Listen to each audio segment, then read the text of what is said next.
coisas que eram sonho de muitos brasileiros. E esse homem, ele se dizia evangélico, se diz evangélico. E esse homem, ele começou uma luta na Câmara. E ele ia até certo ponto bem. Até que foi descoberto corrupção. Até que foi descoberto envolvimentos ilícitos, falcatruas desse homem, envolvendo também a Petrobras. Então tudo aquilo que ele tinha levantado, tudo aquilo que ele tinha erguido como bandeira, até diante da igreja, da denominação que ele fazia parte, caiu tudo por terra. Então, quando nós perdemos a santidade, nós perdemos a guerra. Quando nós perdemos o testemunho da santidade, nós perdemos o respaldo diante de Deus e diante dos homens. Então, essa guerra pela fé, ela é dada aos santos. Essa batalha, ela é guerreada, batalhada pelos santos. Mais uma pergunta: ser santo é fácil? Viver uma vida em santidade, será que é algo simples?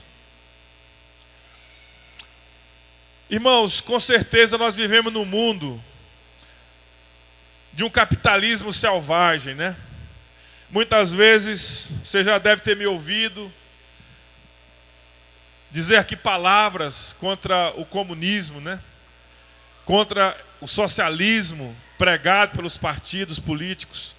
Mas também o capitalismo é selvagem, o mundo é selvagem. Prevalece nesse mundo a lei do mais forte. E o capital, o dinheiro manda nos relacionamentos entre as pessoas. E muitas vezes alguns justificam as suas ações por causa da busca desenfreada pelos bens, pelo material, pelas finanças, uma ganância. Nós podemos ver que esse mundo é corrompido e nós estamos vendo a olho nu, nos meios de comunicação, a corrupção que existe nesse mundo, que existe em nossa nação. E o que retrata no macro é o que acontece no individual, na pessoalidade. Não é essa malignidade, essa maldade, não é apenas algo que apenas alguns praticam, mas a nação inteira, podemos dizer, que está vivendo de alguma forma debaixo de uma corrupção, debaixo de uma malícia, de uma maldade, de uma falcatrua. Se nós olharmos, nós vamos ver que nós vivemos o mundo de uma sexualidade deturpada, de uma sexualidade vulgar, sem parâmetros, e o mundo está cada vez mais se destruindo e se acabando. Então hoje, queridos, eu quero convidar você para que juntos nós possamos refletir algumas verdades sobre a santidade. E a primeira verdade que eu quero compartilhar: a santidade se torna uma prioridade para todo cristão que está vivo. Se existe um cristão que está vivo, a santidade é prioridade na sua vida. A santidade deixa de ser uma prioridade na vida do cristão quando ele morre espiritualmente. Quando a fé dele já foi sufocada pelo mundo. Quando a fé dele já foi consumida pelos cuidados dessa vida. Então esse cristão, ele está morto. Então ele não pensa em santidade. Ele só pensa no pecado. Ele só pensa na maldade. Ele só pensa no erro. Mas se uma fé foi gerada no coração, e no coração desse cristão está vivo essa fé, naturalmente esse cristão vai priorizar, vai buscar a santidade para a sua vida. Ele não vai se contentar em uma vida no pecado, em uma vida no erro. Ele vai buscar se separar do mundo, das trevas, do mal, para que ele possa agradar a Deus, para que ele possa servir a Deus. Irmãos, se nós cristãos não buscarmos uma santidade, nós vamos ser como o peixe que nada e morre na praia.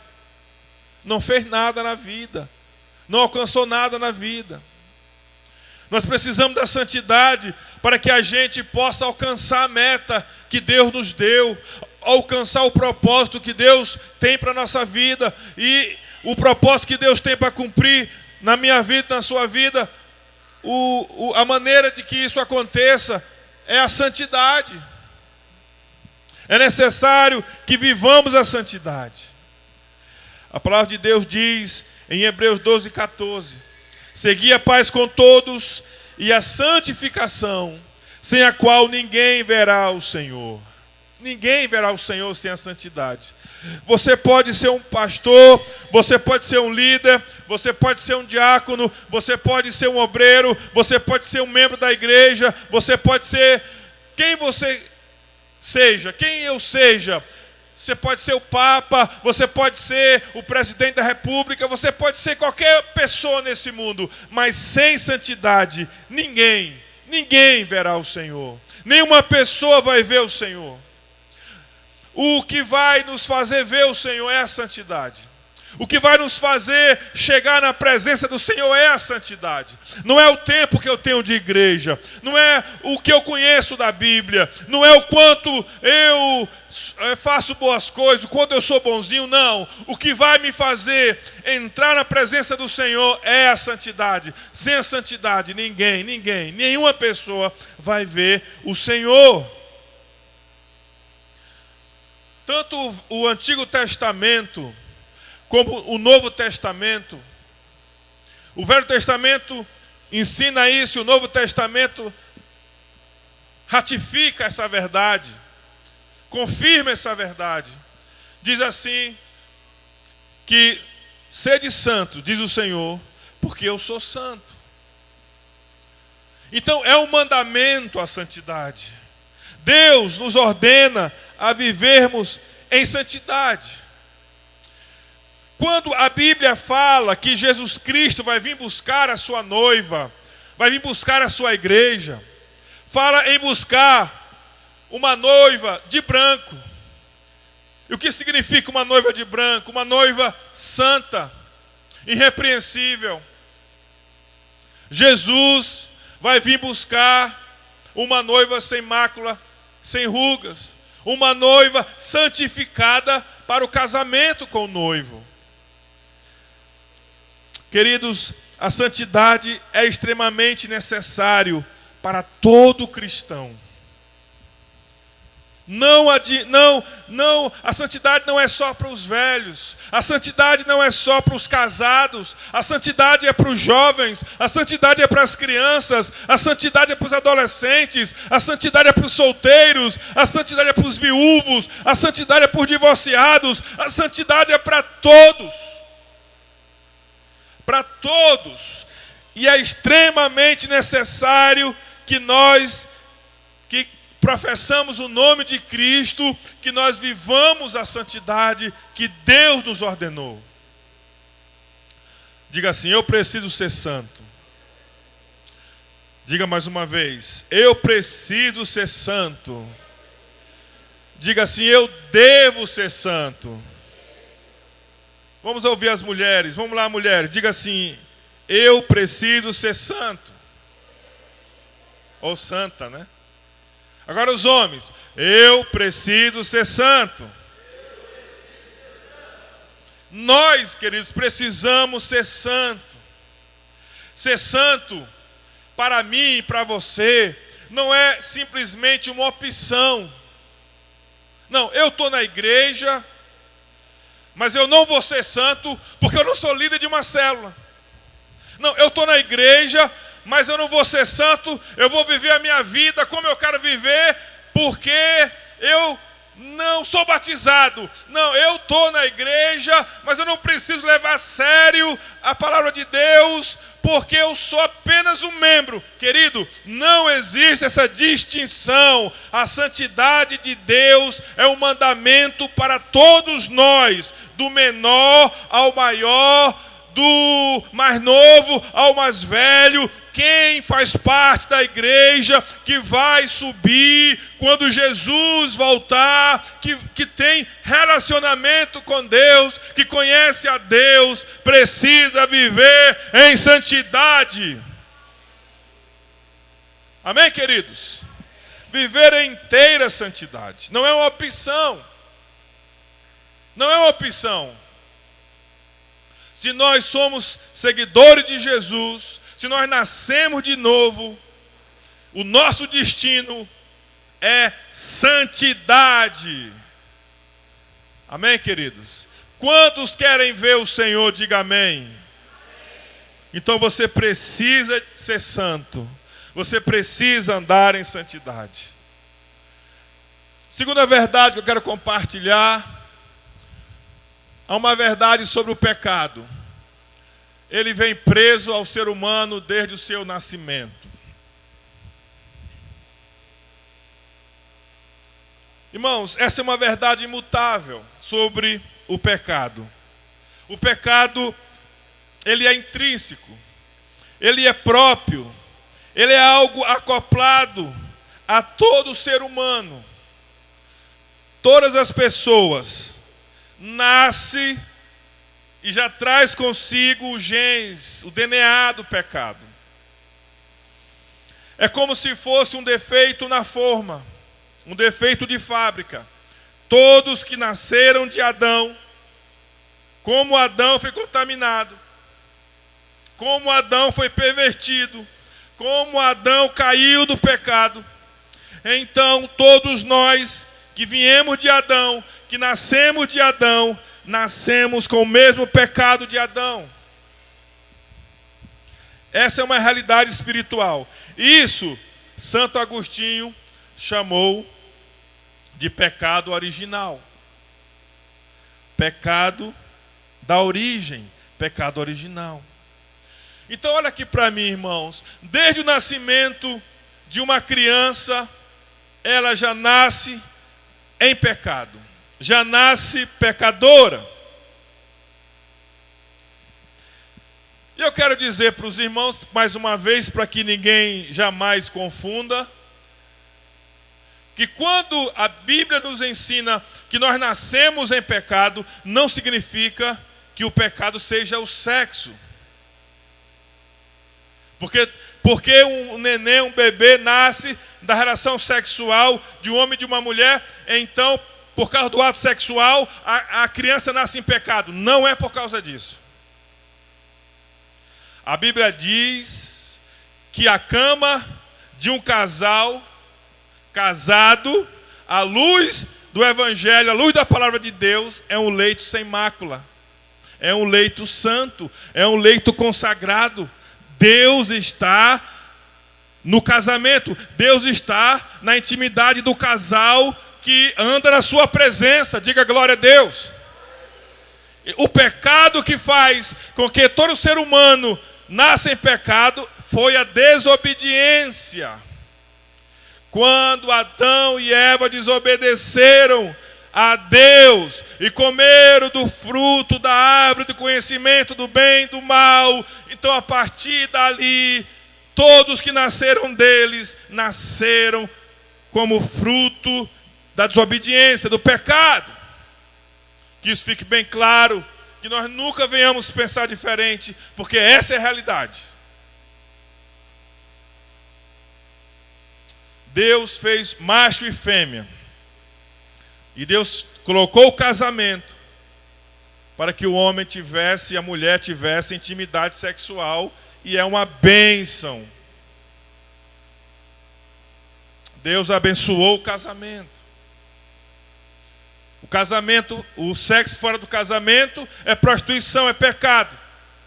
O sexo dentro do casamento é bênção de Deus para a vida do casal e da sua família. Você pode dar um aplauso ao nome do Senhor Jesus? Aleluia. Irmãos, olha só, em Jó, no capítulo 14, no capítulo 15, no versículo 14, diz assim: que é o homem para que seja puro, e o que nasce de mulher para ser justo? Que é o homem para que seja puro, e o que nasce de mulher para ser justo? Jó está perguntando. Não nasce justo e não nasce puro. É claro que uma criança é inocente, mas o germe do pecado já está nela. Quando ela assumiu uma idade da consciência, ela já começa a praticar coisas erradas. Davi, no Salmo 51, um pouquinho na frente aí de Jó, Davi também faz uma declaração importante sobre o pecado desde o nascimento. Salmo 51, 4. Pequei contra ti somente, e fiz o que é mal perante os teus olhos, de maneira que serás tido por justo no teu falar e puro no teu julgar. Versículo 5. Eu nasci na iniquidade, e em pecado me concebeu a minha mãe. Davi está dizendo isso, eu já nasci em pecado. Quando eu fui concebido, já tinha o pecado em mim, desde a minha formação no ventre da minha mãe. Em Romanos, no capítulo 5, no versículo 12, São Paulo também nos ensina: portanto, assim como por um só homem entrou o pecado no mundo, e pelo pecado a morte, assim também a morte passou a todos os homens, porque todos pecaram. Então, o pecado entrou por um só homem. O pecado entrou pela desobediência de Adão. E todos nasceram pecadores. E depois ratificaram a sua condição de pecador, porque pecaram cada vez mais, piorando cada vez mais, se corrompendo cada vez mais, fazendo cada vez mais coisas más e coisas ruins à humanidade. Irmãos, é surpreendente que a Coreia do Norte, segundo o ditador lá, eles estão fazendo a bomba de hidrogênio. E eu não levei muito a sério esse negócio de bomba de hidrogênio, até que eu ouvi um comentário dizendo que a bomba de hidrogênio é pior do que a bomba atômica. Agora imagine, irmãos, um cidadãozinho de 1,60 m, que os coreanos não crescem, né? Pode destruir a Terra, as galáxias, o mundo com uma bomba de hidrogênio. Uma nação, irmãos, agora olha só a malignidade. Uma nação que o povo morre de fome. Uma nação que o povo padece de fome, a Coreia do Norte, que não tem alimento para todo mundo, que é regrado, que come só aquela quantia mínima, que o sonho deles é ir para a Coreia do Sul, porque lá tem comida, lá tem progresso. São capazes de fazer uma bomba de hidrogênio. Veja só o tamanho da malignidade do ser humano, da pessoa humana. Então, queridos, a realidade é essa: todos nascemos já no pecado. Vamos à terceira realidade. Quem não consegue admitir sobre si mesmo que é um pecador, não alcança a santidade. Para que você alcance a santidade, você precisa admitir que você é um pecador. E como tal, que você peca. Para que eu alcance a santidade, eu preciso admitir que eu sou um pecador e que eu peco. Essa é a terceira realidade. Essa é uma coisa básica que impede a santidade do cristão.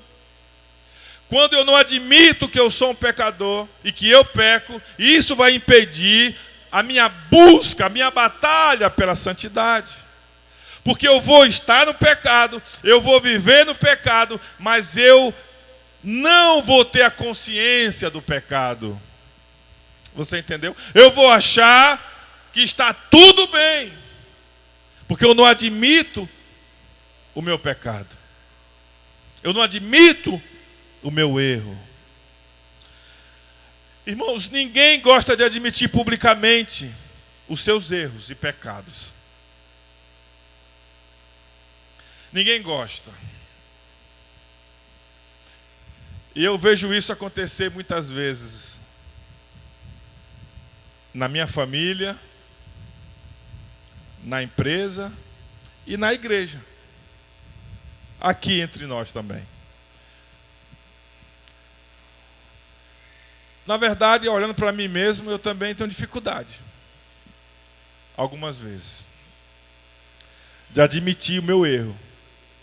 De admitir o meu pecado. O que aconteceu quando Adão pecou? O que aconteceu, Lucas Borges? O que aconteceu, André, quando Adão pecou? Grita aí, André. Adão colocou a culpa em Eva. Sim ou não? Senhor, a mulher que tu me deu do fruto e eu comi. Aí Deus perguntou para Eva, o que foi que Eva disse? Senhor, foi a serpente que me enganou. Então, desde o começo, ninguém quer admitir o seu erro, então procura colocar a culpa em outra pessoa. Não é assim, queridos?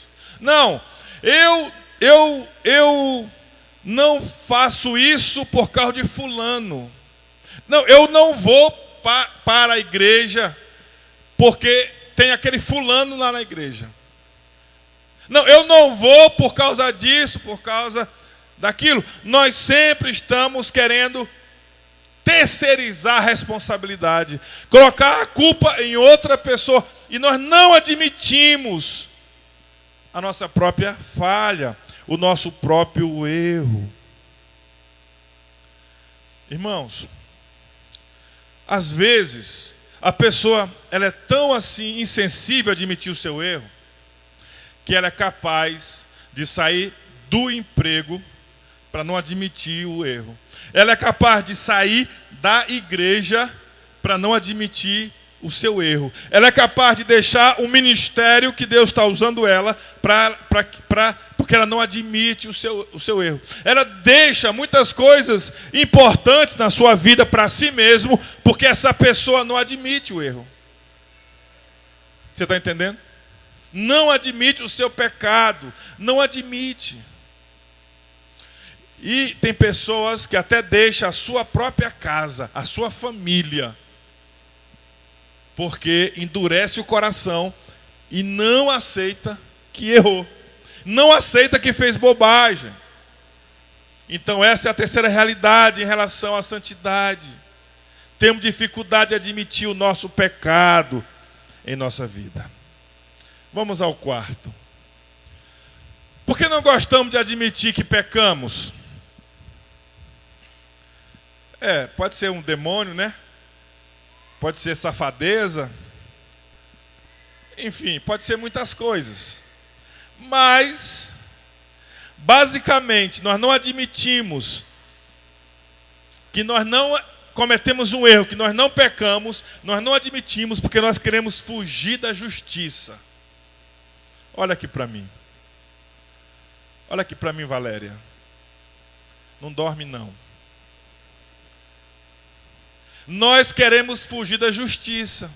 Por isso nós não admitimos o erro. Nós nos tornamos forageiros da justiça. Para não admitir o nosso pecado, o nosso erro. Como assim, pastor? Olha aqui para mim, irmãos. Se nós admitirmos que nós erramos, se nós admitirmos que nós falhamos, nós vamos ter que enfrentar o julgamento. Nós vamos ter que enfrentar o juízo. Nós vamos ter que aceitar a penalidade. E quem é que quer ser julgado nessa terra? Quem é que quer receber o juízo nessa terra? Quem é que quer ser punido nessa terra? Nós queremos ser elogiados, nós queremos ser aplaudidos, nós queremos promoção, nós queremos vida melhor, nós queremos conforto, nós não queremos sofrimento. Ninguém em sã consciência quer sofrimento, quer vergonha, quer dor. Não, nós queremos as coisas mais fáceis. Então, nós não aceitamos o erro para fugir da justiça. Então, qual é o mais fácil? Quando nós somos confrontados, quando nós nos deparamos com a realidade de um erro que cometemos. Qual é o mais fácil, Kevin? O mais fácil é nós mentirmos, negarmos e enganarmos.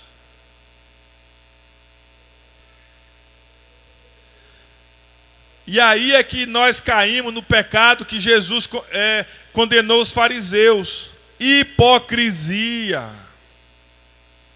E aí muitas vezes nos tornamos como os fariseus, porque a Bíblia diz que quando Jesus falava, ele falava com autoridade e convencia as pessoas de que aquilo que ele falava era verdade. Ele não falava como os fariseus. Por quê? Porque os fariseus falavam e ninguém acreditava, ninguém seguia eles. Por quê? Porque eles falavam e não praticavam. Eles falavam, mas eles viviam de outra maneira. A mensagem era uma e a vida era outra. Então os fariseus não tinham autoridade. Então muitas vezes nós como igreja, nós somos como os fariseus. Nós pregamos para as pessoas, mas as pessoas não nos seguem. Por quê? Porque nós falamos uma coisa e vivemos outra. Nós falamos sobre felicidade, mas nós somos infelizes. Nós falamos sobre uma família ajustada e muitas vezes a nossa família está desajustada. Nós falamos sobre paz e muitas vezes as pessoas olham para nós e vê que nós não estamos em paz.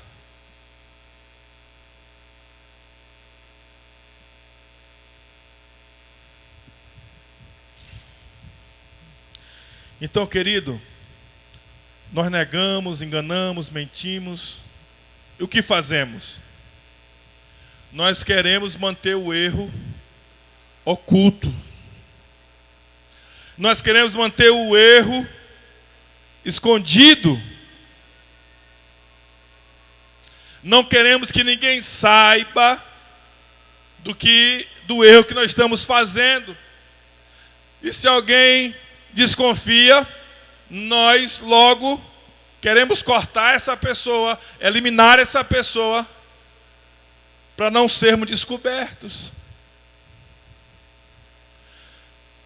Irmãos, e esse pecado é um pecado muito da igreja.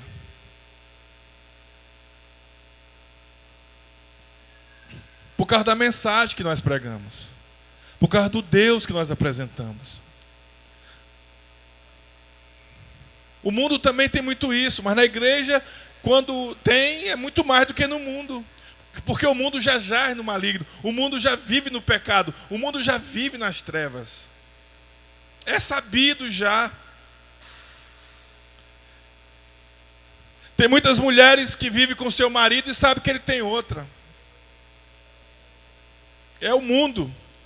Tem muitas mulheres que vivem com seu marido e sabem que ele é um ladrão, um assaltante, um bandido, e está ali, sabe que é mesmo. Mas o problema é que essas pessoas do mundo, eles não pregam a santidade, eles não pregam a justiça, eles não falam de Deus.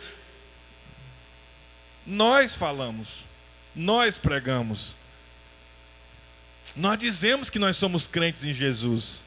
Nós falamos do reino dos céus, nós falamos do reino de Deus. Aí está o problema, queridos. Aí está uma situação que nos constrange.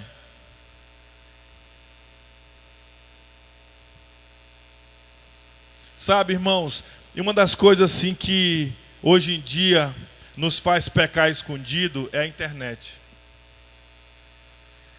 Através da internet, Aquilo que antes era difícil se tornou fácil. É fácil a pornografia.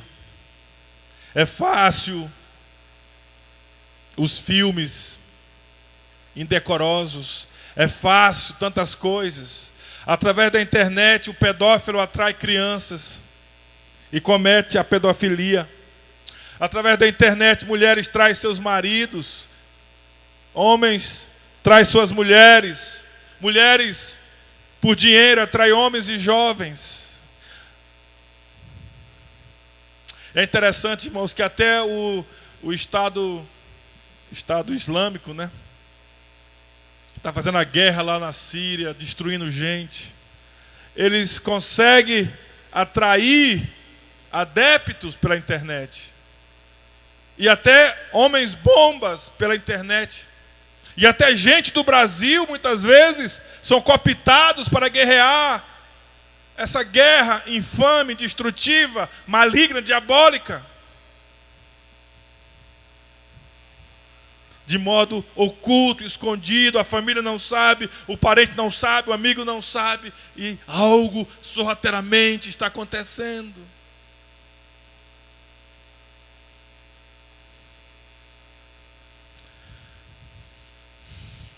Querido, o milagre de uma mudança é o nosso último tópico. O milagre da mudança só experimentamos quando admitimos o pecado, queridos.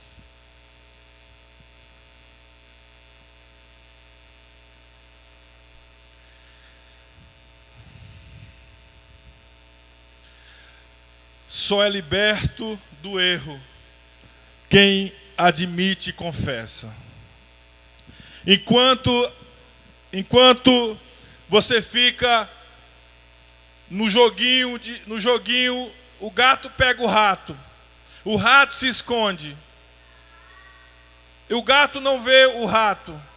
Enquanto ficar nessa brincadeirinha de esconde-esconde, não há libertação, querido. Não há santificação. Não há santificação, mas haverá uma escravidão. Então, admitir o erro não é só concordar que erramos, admitir que erramos, mas é também confessar. Confessar o nosso erro. Em Tiago, no capítulo 5, no versículo 14, diz assim: está alguém entre vós doente? Chame os presbíteros da igreja, e estes façam oração sobre ele, ungindo com óleo em nome do Senhor. E a oração da fé salvará o enfermo, e o Senhor o levantará. E se houver cometido pecado, ser-lhe-ão perdoados. E o 16: confessai, pois, os vossos pecados uns aos outros, e orai uns pelos outros, para serdes sarado. Muito pode, por sua eficácia, a súplica do justo. Confessai os vossos pecados uns aos outros. Irmãos, quando nós confessamos o nosso pecado a Deus, nós somos perdoados. Quando nós confessamos os nossos pecados uns aos outros, nós somos libertos. Olha aqui para mim, irmão. Se o marido chegar para a esposa e falar assim: querida, eu estou sendo tentado como uma mulher, no lugar tal. Eu afirmo com quase convicção, esse homem não vai cair com essa mulher. Porque a mulher dele está sabendo da tentação e veio à luz. E não vai cair. Mas se a mulher tentar o homem e ele ficar com brincadeirinha, escondendo, não fala para a esposa, ele está a metade do caminho andado para cair no adultério, e vice-versa. Se nós confessarmos nossos pecados, nós seremos libertos, queridos. Começando por um casal, o relacionamento de um casal precisa ser totalmente transparente. O cônjuge precisa ter total acesso a tudo o que é do outro e vice-versa. Não pode haver segredos num relacionamento conjugal. Livro aberto, vida aberta. Pode olhar celular, pode olhar internet, pode olhar tudo.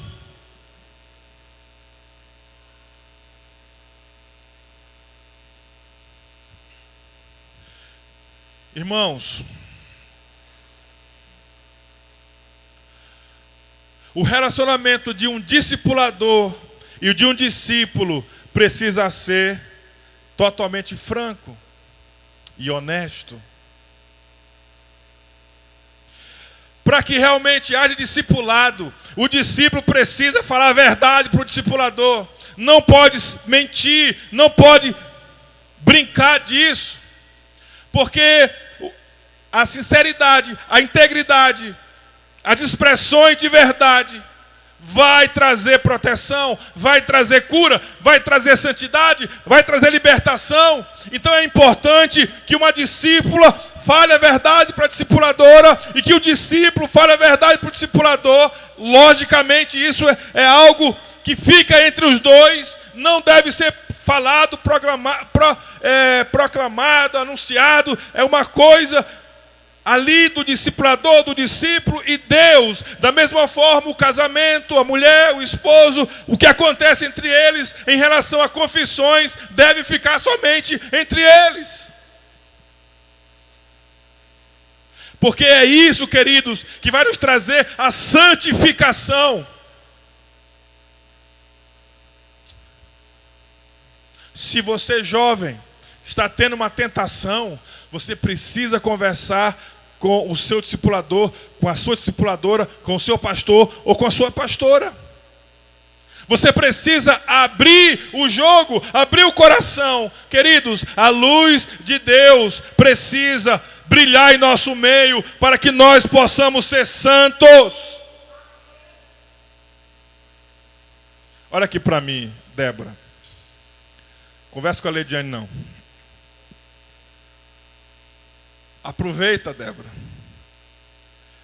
Veja bem. Quantos aqui já foram para o encontro com Deus? Levante a mão. Quem aqui já foi para o encontro com Deus? Abaixa a mão. Quem nunca foi para o encontro com Deus aqui? Levanta a mão. Quem nunca foi para o encontro com Deus? O retiro, o encontro com Deus. Quem nunca foi? Ok. Levantou uma pessoa a mão. Uma das coisas mais marcantes e lindas no encontro com Deus é quando a gente tem um momento de confissão, aonde a gente se coloca com um irmão ali de confiança e a gente ali confessa ali os nossos pecados. E quanto mais sincero nós formos ou fomos nesse momento de confissão, mais sentimos alegria, mais sentimos paz, mais sentimos renovo, mais sentimos a graça de Deus. Quantos concordam com isso? Diga amém. Quantos concordam? Viveu isso no encontro e foi uma bênção na sua vida esse momento do encontro? Diga glória a Deus. Agora olha aqui para mim. Depois do encontro, você nunca mais teve tentação, você nunca mais pecou. Levante a sua mão.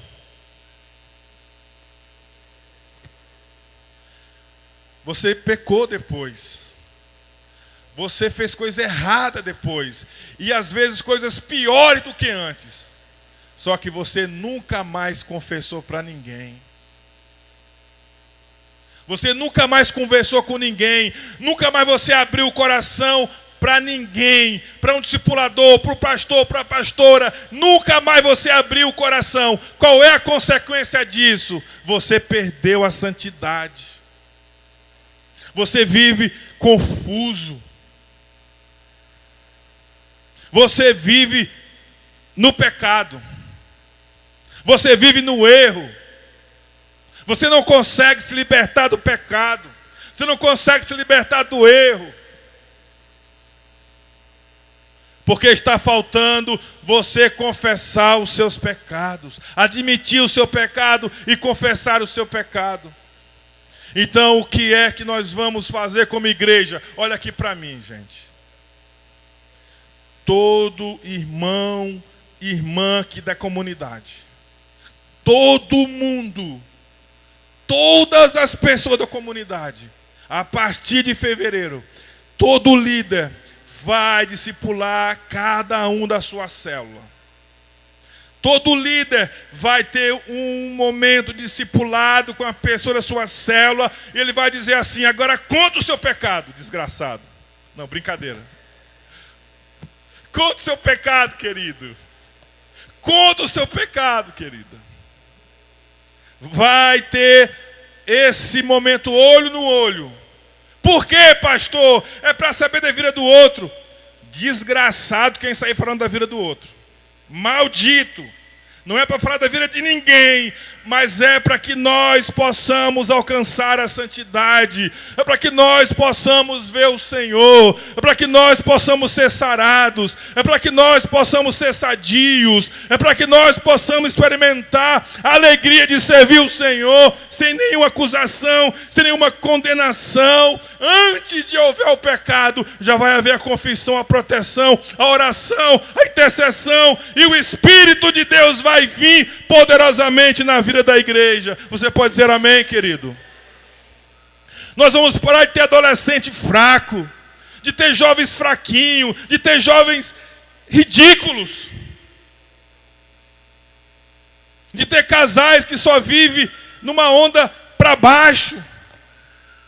Amém, querido? Nós vamos parar de ter líder de célula que não avança, que não vai para frente, porque uma hora é líder, na outra hora é do mundo, uma hora está na igreja, outra hora está no pecado. Nós vamos quebrar essa maldição em nome de Jesus, através do discipulado relacional. Um a um. Um a um. Nós vamos ser tratados, curados pela confissão, pela obra do Espírito de Deus. E nós vamos viver em santidade. E nós vamos ver o Senhor. Nós vamos ver o Senhor, queridos. Porque a santidade agrada ao Senhor. A santidade atrai a presença do Senhor. Ah, pastor, se eu não quiser fazer isso, você vai ter que procurar outra igreja. Porque não vai ter como ficar na igreja assim não. Em pecado, em fingimento, em falsidade, esconde. Não vai ter como. Não vai ter como. Queridos, Marcos no capítulo 1, no versículo 5, diz assim, Marcos 1:5.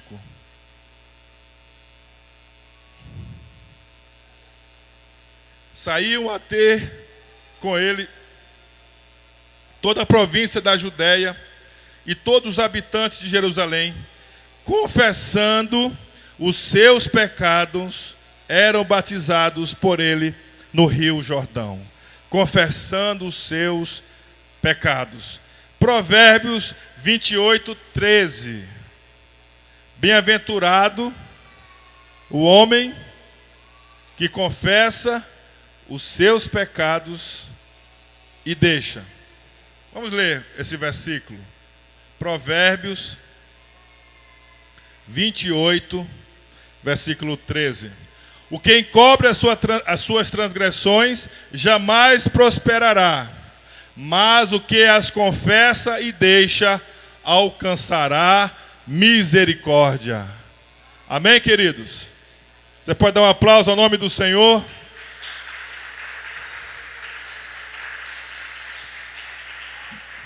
Primeira João, capítulo 1, versículo 7. Se porém andarmos na luz, como ele está na luz, mantemos comunhão uns com os outros, e o sangue de Jesus, seu Filho, nos purifica de todo pecado. Ao versículo 8.